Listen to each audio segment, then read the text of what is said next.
Salam sejahtera bagi kita semua. Perkenalkan nama saya Kores Cipteo Syanipar dengan NIM 1040 424 002003. Saya dari kelas AB 4802. Di dalam perkembangan zaman sekarang, khususnya pada era digitalisasi, banyak aspek-aspek yang berubah. Khususnya itu aspek dalam dunia karir atau pekerjaan. Pada saat ini, kemampuan dan skill itu memang penting, tetapi ada aspek yang tidak kalah penting yaitu personal branding. Baik, izinkan saya menjelaskan apa itu manfaat personal branding atau kekuatan personal branding dalam dunia karir dan masa depan. Untuk memulai materi, di sini saya akan menjelaskan apa itu definisi personal branding. Definisi personal branding yang pertama itu proses membangun persepsi. Proses di mana seseorang membangun dan menjaga citra positif di mata masyarakat yang mencakup kepribadian, keahlian, dan nilai-nilai yang dimiliki.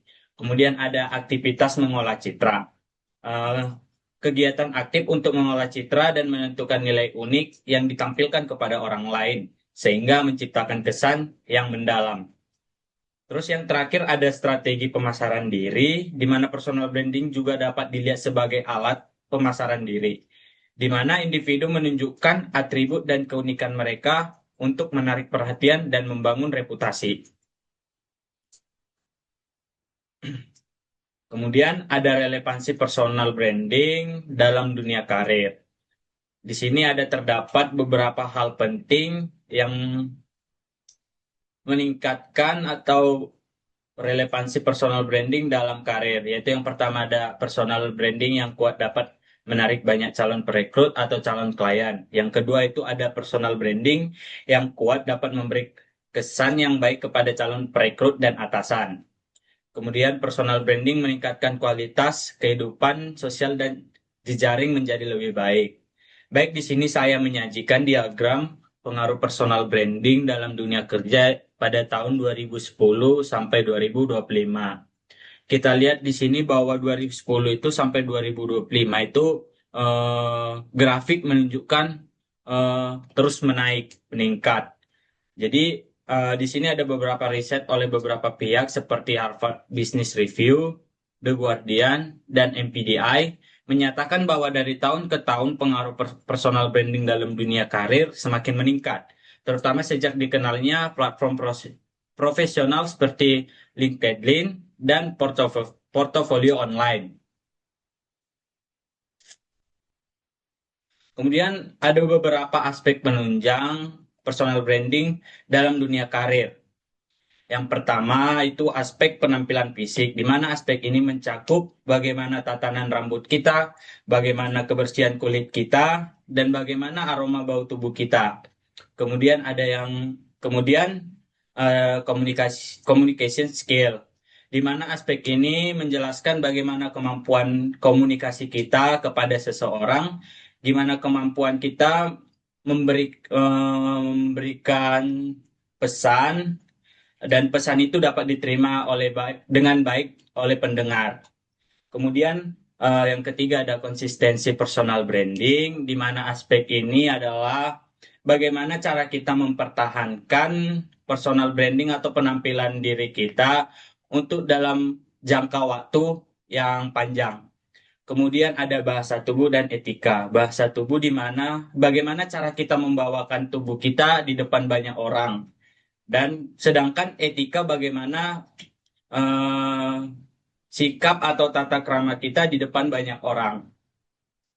Kemudian kemudian ada manfaat personal branding dalam dunia karir dan masa depan. Yang pertama itu adalah meningkatkan visibilitas, di mana menjadi lebih mudah diidentifikasi dan diingat oleh orang lain, terutama di lingkungan profesional. Yang kemudian ada meningkatkan otoritas, di mana kita membangun kepercayaan dan keandalan dalam bidang tertentu, sehingga orang lain cenderung mendengarkan atau mempercayai apa yang dikatakan atau ditawarkan. Kemudian yang ketiga itu ada membuka peluang baru, di mana menarik kesempatan kerja sama bisnis, atau proyek berdasarkan reputasi dan keahlian yang ditampilkan. Yang terakhir ada membangun karir, di mana kita membantu dalam mencapai tujuan karir dengan menarik perhatian atasan, rekan kerja, atau pelanggan potensial. Selanjutnya saya membuat kesimpulan, ada 3 kesimpulan. Yang pertama itu personal branding menciptakan kesan pertama yang profesional sehingga mempengaruhi bagaimana atasan, rekan kerja, atau klien menilai kredibilitas seseorang sejak awal. Yang kedua ada grooming yang konsisten, memperkuat personal branding, membuat seseorang terlihat lebih meyakinkan dan mudah dipercaya, dapat membangun reputasi profesional yang baik dalam jangka waktu panjang. Dan yang terakhir itu ada aspek visual, sikap, dan kemampuan komunikasi harus berjalan secara laras. Penampilan rapi saja tidak cukup, harus diimbangi dengan sikap yang baik dan profesional di lingkungan sosial dan kemampuan komunikasi yang efektif.